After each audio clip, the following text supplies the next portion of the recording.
The exile, the wind was cold and sharp like broken glass. It moved across the dry ground of the dead moon without mercy. The sky above was black and full of stars, but no light came from them. Only silence and cold. She walked slowly, her arms wrapped around her two children. Both small, both shaking, both crying without sound. They were too tired to cry now. Too afraid. Her name was Zira, once a respected scientist in the Varelian Empire. Now nothing, now trash, thrown out from her own people like a broken tool.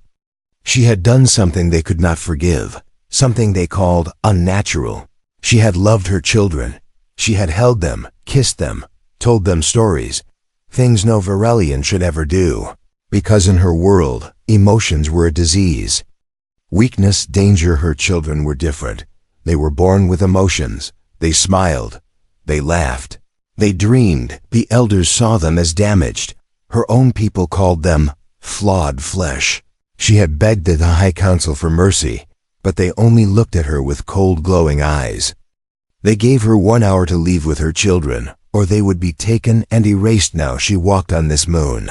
The same moon where criminals were left to die. No water, no food, no help. Just stones and ice and the long scream of wind. Her skin was turning pale from the cold. Her feet bleeding from the sharp ground. Her children held onto her arms like roots to a dying tree.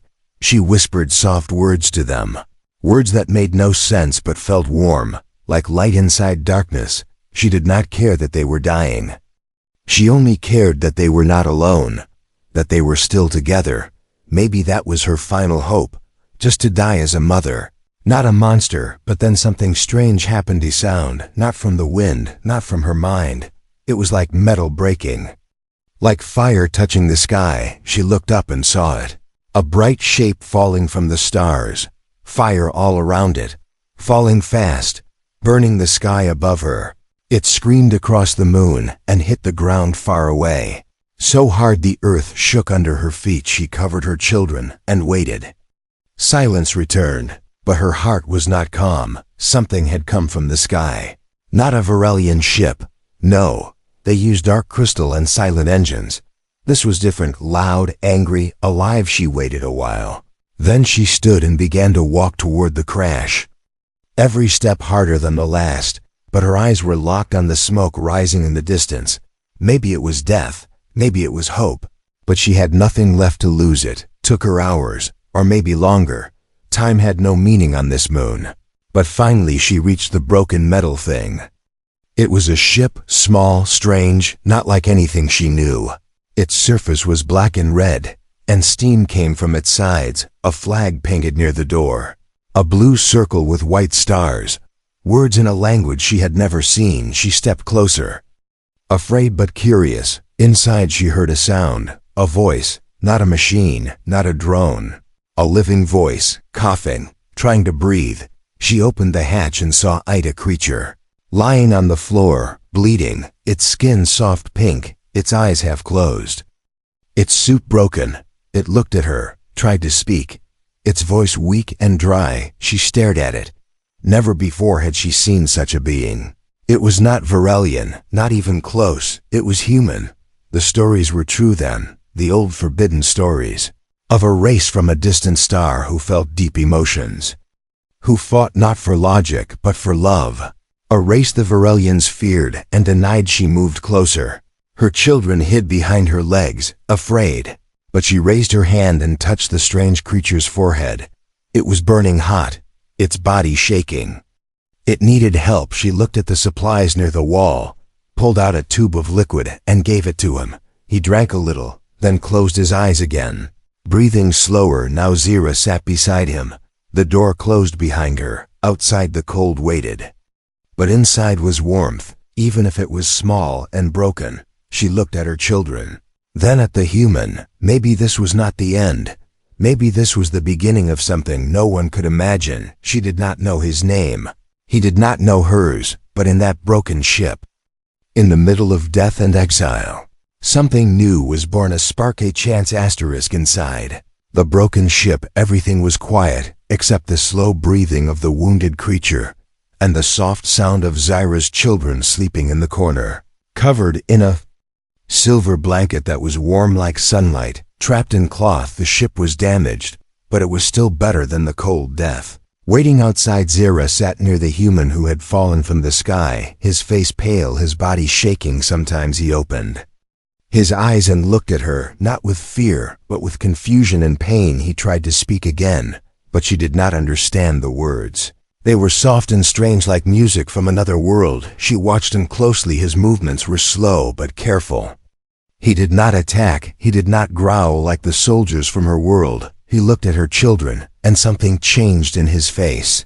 It was a kind of sadness mixed with something warmer.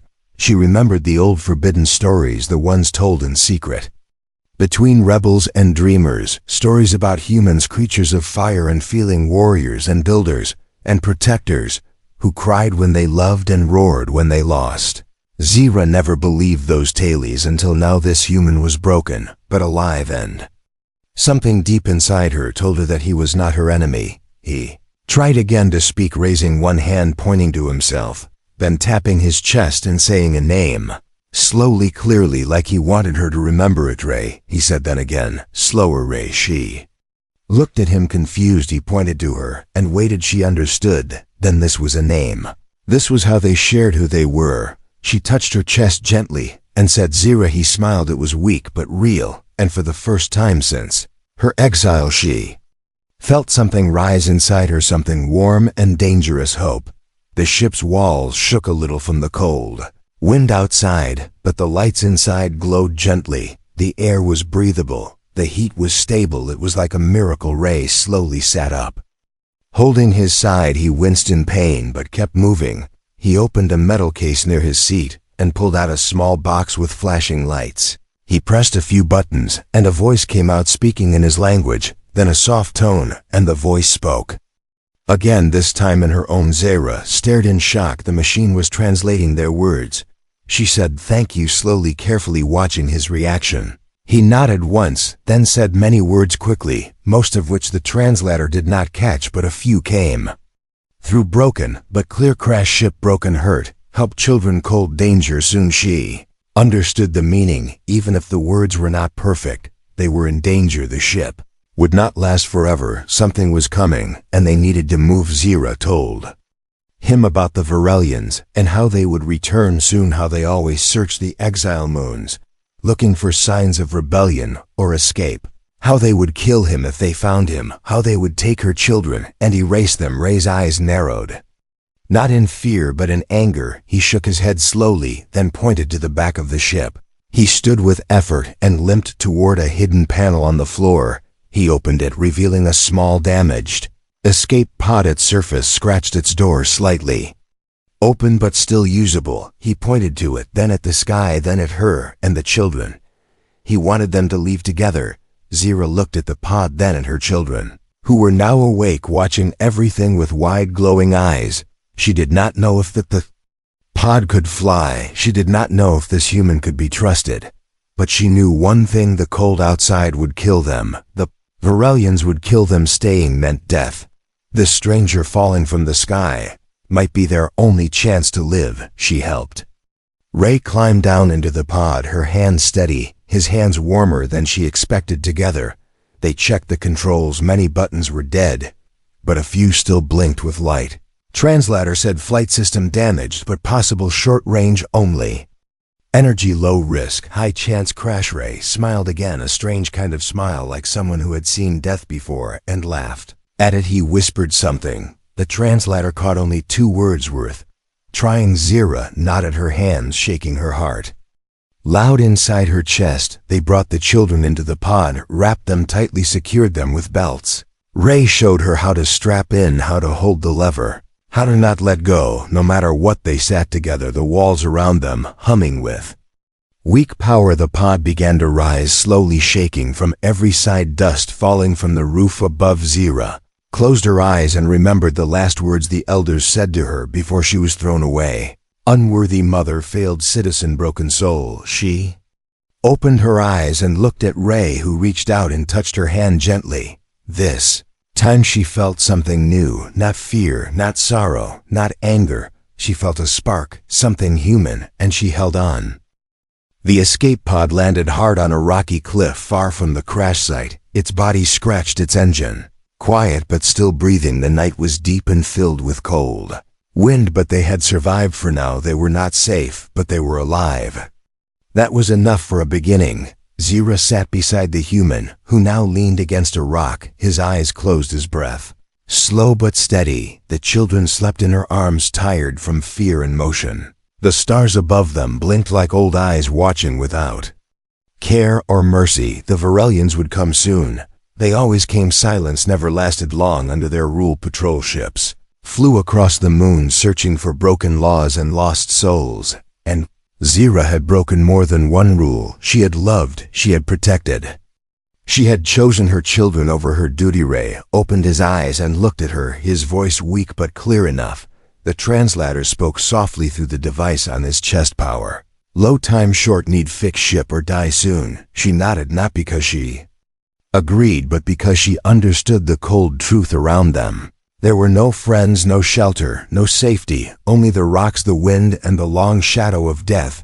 Coming closer with each hour, Ray stood slowly, pain in his side, but fire in his eyes. He moved to the side of the pod and opened a storage hatch. Inside were tools, wires, old circuits, and pieces of metal, some bent, some clean, but all full of purpose. He touched each item like a craftsman, not a soldier, not a pilot, but someone who made things work even when they were broken. He pointed to the horizon where sharp mountains cut the sky, then pointed to her, then to the children, then to the pod, then back to himself. Words flowed through the translator. Fix ship, fly, escape fast before they find us. Zira looked at the broken pieces and shook her head. Gently, it would not fly, not far, not high. The engine was cracked, the core was unstable, the steering was manual and old.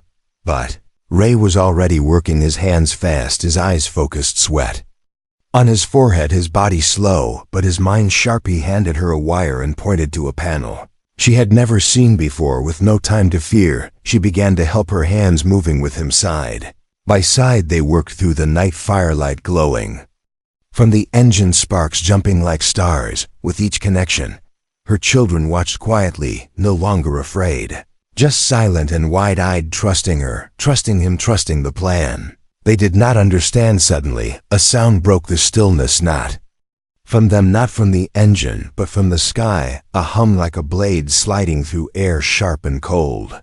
A Varelian drone. Zira froze. Ray stopped, both looking up at the red light moving above, scanning the rocks, searching, listening. She pulled the children into her arms and covered their faces. Ray grabbed a piece of metal and held it like a shield. The drone passed once, then twice, then stopped above them, hovering like a beast sniffing the wind. A long moment passed, then the red light blinked and the key lay. Drone turned slowly, flying toward the east. They breathed again, but not in relief, just in warning. Ray turned back to the pod faster now, his hands shaking with speed, not fear. He connected the final cable and the pod blinked with weak light. The engine hummed, soft and uneven, but alive. The translator crackled again, working. Flight, maybe 10 minutes. Direction only west. Crash, maybe yes, but better than stay and die. Zira looked at the pod, then at the sky, then at Ray, who now looked like someone with nothing left to lose and everything left to protect.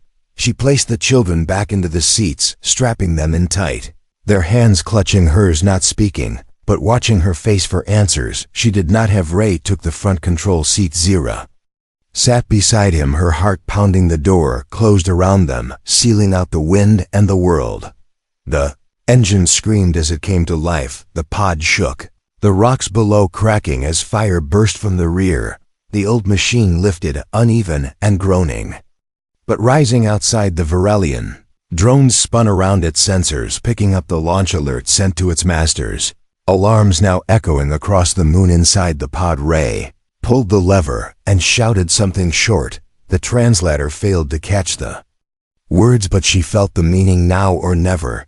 The pod flew west, low and wild, skimming the rocks, fire chasing them behind and hope pulling them forward. Zira held the children tight, her eyes locked on the window where stars danced and mountains rolled by like waves. She had no map, no promise, no future, only this strange broken man beside her and the strange broken ship that carried them But, in that moment, she believed not in safety, not in destiny, but in the will to try again and the fire of those who will not give up, and that was enough. The escape pod crashed into the edge of a broken valley, its body sliding across the stone ground, sparks flying in every direction, fire climbing the walls of metal as the engine died with a final roar. Zira held the children close, their eyes shut, their faces hidden against her chest, while Ray used his body to shield them from the impact. When the smoke cleared, silence returned, but not for long. Shadows moved at the top of the cliffs, sharp, tall, fast shapes in silver armor, glowing eyes like ice. No voices, only command signals buzzing through the air.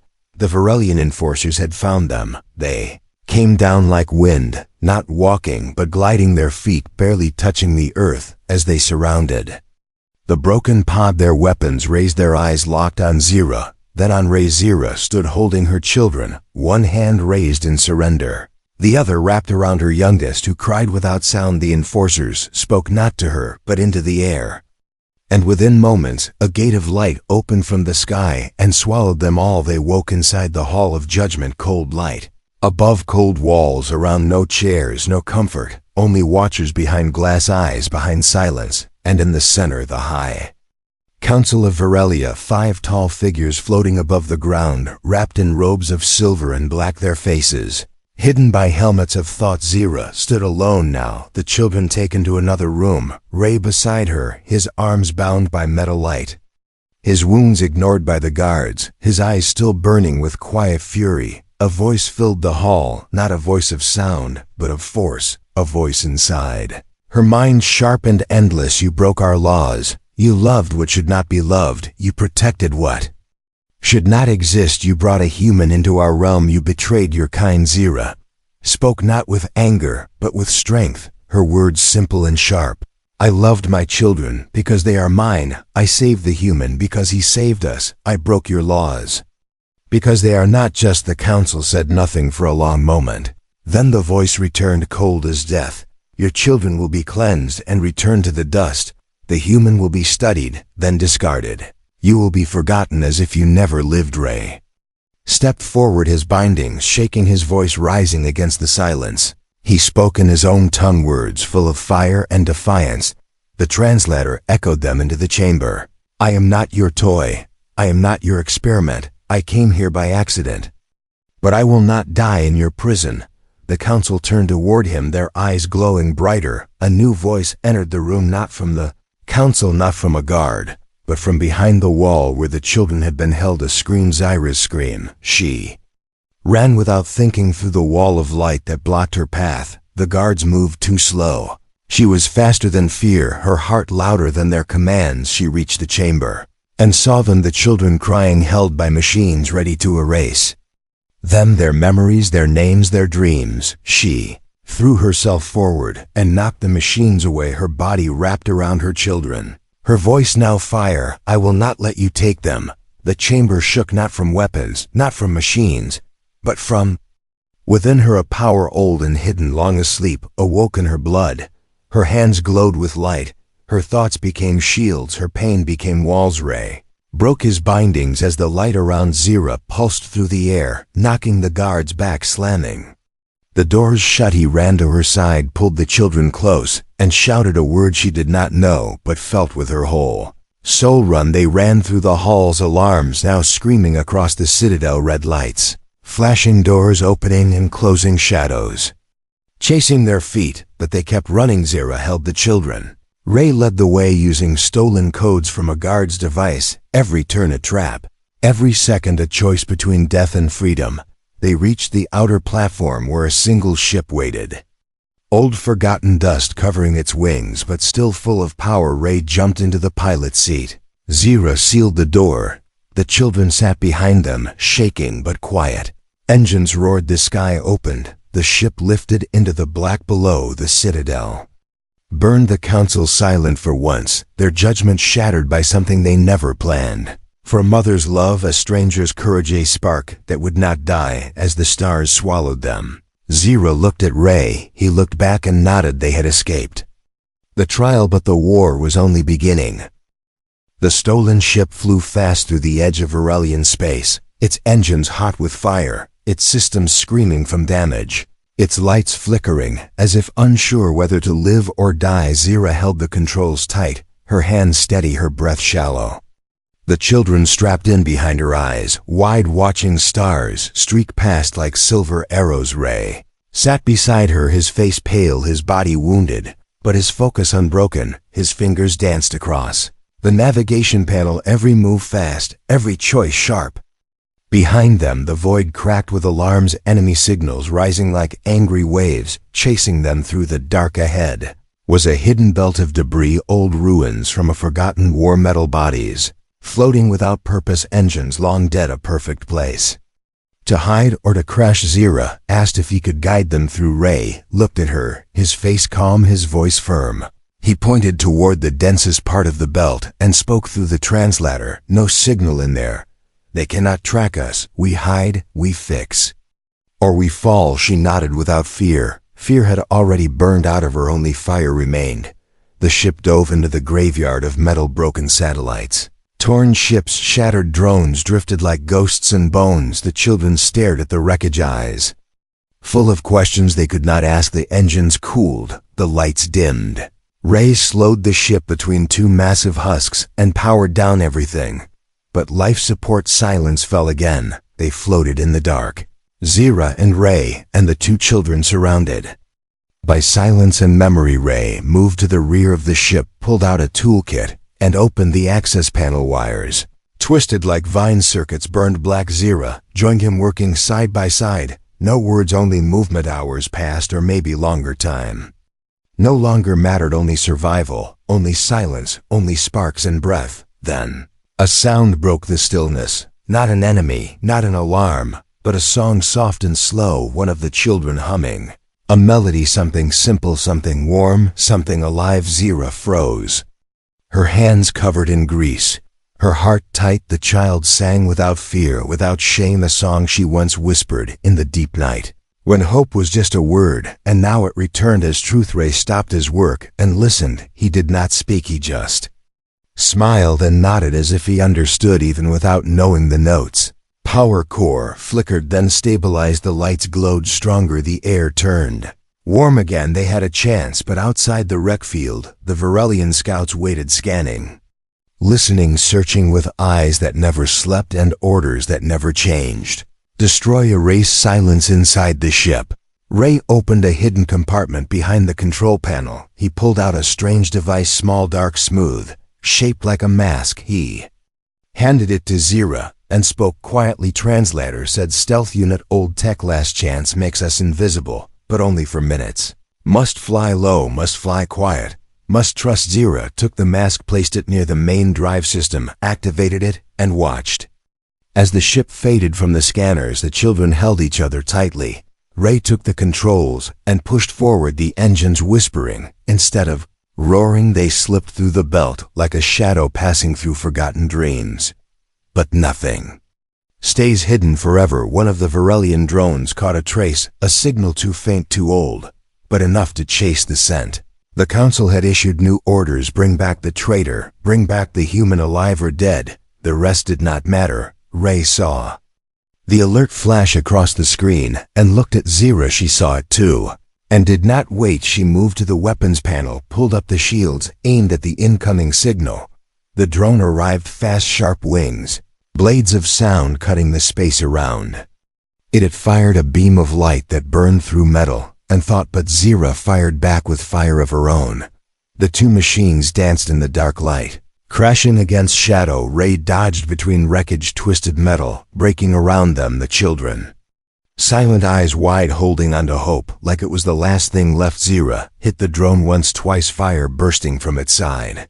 But it kept coming, its will not its own, but its hatred pure. Then something happened. The youngest child stood up, eyes glowing. Not with fear, but with something ancient. Hands raised, voice steady. The song returned, not as a whisper, but as a storm. The drone froze, sensors blinking, logic failing, something in the sound breaking its code. Ray fired the final shot. The drone exploded. Into silence the ship flew forward into the black, no longer hunted. Not for now. Zira turned and held her child, eyes full of tears, not from pain but from power. She looked at Ray, he looked at her. They both knew the truth. They were not running anymore. They were rising. The ship floated beyond the edge of Varelian space, its body marked by battles and fire, its wings bent but steady, its heart still burning with the will to fly. Ray sat in the pilot seat, his eyes fixed on the screen ahead. A single signal, blinking in the dark blue and green, a planet turning slowly in the black. Zira stood beside him, her hand resting gently on her child's head. Both children quiet, both watching the same screen, their faces full of something new, not fear, not sorrow, but wonder. Ray turned to them, his voice low but calm, translator crackling with quiet excitement. We are here, this is Earth. Ship broke through the clouds, fire dancing along its sides, light rushing past the windows. The children gasped, eyes wide. As oceans appeared, mountains stretching across the land, rivers glowing under sunlight like silver threads woven through green. They had never seen color like this. They had never seen a world that smiled. The ship landed in a hidden base deep in a forest where trees touched the sky and birds sang without fear. People waited, not with weapons, but with open hands and curious eyes. Soldiers, doctors, scientists, standing in silence as the door opened and the stranger stepped. Ray stepped down. First his arm bandaged, his face tired but proud behind him. Zira followed, holding the children close, their eyes searching every shape, every sound, every soul. No alarms, no shouting, just wind in the trees and footsteps in the grass. A woman stepped forward, her hair silver, her eyes sharp but kind. She wore no armor, only knowledge, her voice soft as rain. Welcome to Earth, she said, her translator clear and warm. You are safe now. Zira nodded, her voice quiet but sure. Thank you. Base was more than shelter, it was a world of its own, filled with light and movement, humans working, machines building, gardens growing under artificial suns, voices laughing in the halls. Not harsh, not hollow, but alive. Zira and her children were given a small room with soft beds and warm walls, food that tasted like hope, clothes that smelled like peace. Ray stayed nearby, watching, always guarding. Never far. Days passed quickly, each one a page in a new story. The children played with others, their laughter strange but beautiful, their minds fast, learning the human words, the human games, the human dreams. Zira sat in a quiet garden, listening to the sound of wind and leaves, something her world never allowed. Silence, not as punishment, but as rest. Ray joined her, sometimes bringing stories about Earth and its people, stories of wars and peace, of pain and healing, of mistakes and forgiveness. He never hid the dark, but always ended with light. One night Zira looked at the stars and whispered to Ray, they shine the same from here but feel different. Ray smiled and replied, maybe because here we look at them with hope, not fear. Council of Earth met in secret rooms to decide what to do with Zira and her children. Voices rose, questions sharp. Is she a danger? Is this a trap? What if they come for us? What if we are next? But one voice stood against them, a voice not loud but clear. Ray spoke for Zira, for her children, for the truth. He had seen her fight, not for power, but for love. He had seen her break chains, not to escape, but to protect. He said, they are not like the ones who hunted them. They are something new, something better. Council listened. They argued, they hesitated. But in the end they agreed Earth would give them a chance. Zira was given a place among scientists, her knowledge deep, her ideas sharp, her heart open.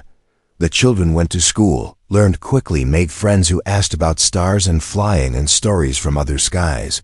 One child drew a picture of their old world and burned it gently in the garden, letting the ashes fly into the wind. Another wrote a song about the stars and sang it under the moon, where no walls watched and no judges listened. Ray stayed with them like a shadow with light, never asking for reward, never claiming honor, just watching, just protecting, just smiling when they smiled. Zira once asked him why he cared so much. He looked at her and said, because someone once gave my people a second chance. I will not waste it. And so the days became weeks, and the weeks became roots deep in earth, deep in new soil where fear could not grow and chains could not return. Zira stood one morning with the sun on her face and the children running in the field behind her, and Ray walking with quiet steps beside her. She knew the Varelians were still out there. She knew danger could return. She knew peace was never forever. But she also knew something else, something stronger than fear, stronger than exile, stronger than war. She knew she was home. The sky above Earth was quiet that morning, full of golden light, the wind slow and warm, the kind of peace that feels like a deep breath before something begins. Zyra stood near a silver platform, her eyes watching the horizon, her children beside her, dressed in soft fabric, smiles on their faces, hands wrapped around small gifts, drawn with stars and dreams. Behind them stood Ray, calm and silent, a message in his hand from the Council of Earth, marked urgent, marked classified, but his face did not show fear, only focus. Zyra knew something had changed. She could feel it in the air, like static before a storm, not from Earth, but from the void beyond the stars, where old ghosts still moved, where the Varelians still whispered her name, not with pity, but with hate. The message was clear. A scout ship had entered a border zone. No response, no warning. Just a quiet move, like a shadow crawling under the door. Ray handed the message to Zyra, his eyes meeting hers. No words were needed. They both understood this day was not the end. It was the test. She looked at her children and knelt in front of them, her voice steady, her hands strong. We may need to leave, she said. Not forever, just for now. We will come back. We always come back. The children nodded, not with fear, but with trust. They had grown. They had learned not only from school, but from the silence. Between dangers, they were not weak. They were not broken. They were her light and her reason. A ship was prepared, small, fast, built with both Earth and Varelian technology, a bridge between two worlds that once hated each other, but now shared purpose. Ray would pilot Zyra, would guide the systems, and the children would stay behind in the care of those who loved them like family. Before she left, she recorded a message, her voice soft, her eyes bright, the room empty except for the light that followed her words. She spoke not to leaders, not to soldiers, but to everyone. My name is Zyra. I was born in a place where love was a curse, where feeling was a crime, where silence ruled everything. I was told I was unworthy because I cared, because I chose my children over tradition, because I believed in something more. I was thrown away, called a traitor, called a mistake, left to die on a dead moon. But then something impossible happened. A man fell from the sky, not with power, not with weapons, but with kindness. Did not speak my language, but he listened. He did not know my past, but he trusted my heart. Together we escaped. Together we survived. And together we found a new world, Earth, a place where hope is not forbidden, where pain is met with healing, not silence. Here my children play under the sun, without shame, without fear, without chains. Here I learned that second chances are not gifts. They are choices made by those brave enough to see people not as threats, but as souls. And now once again, we are called to choose. Varelians are near, maybe to fight, maybe to watch, maybe to end what they started. I do not know their plan, but I do know mine. I will not rooney, will not kneel. I will speak, I will stand, I will try. Because Earth gave me more than shelter, it gave me belief. Belief that the cruel can change, that the lost can return, that the broken can be more than their scars. So if you hear this, know one truth: we are not enemies, we are not experiments, we are not machines. Our mothers and fathers and children and dreamers, we are voices that sing even when the world tells us to be silent, and we will not be silent again. The message ended and was sent across open channels, open skies, open hearts. The ship rose through the clouds, Ray and Zyra, side by side, flying not into battle, but into the unknown, into the dark, with light in their minds and strength in their silence. The Varelian ship appeared cold, sharp, alive with order and fear, its weapons ready, its message simple: surrender or perish. Zyra opened communication, her voice calm, her presence firm. She offered peace, she offered truth, she offered her story. They laughed, they threatened, they moved to fire, but something unexpected happened. One voice from their ship, young, quiet, broken by doubt, asked a question. Why? Do we destroy what we do not understand? Why do we erase love? Why do we fear those who feel? And the silence after that. Question was louder than any weapon. The Varelian ship powered down turned slowly and left not with shame, not with fear, but with something they never had before. Question Ray turned to Zira and smiled. She looked at him and smiled back. They did not win a war. They lit a spark back on Earth.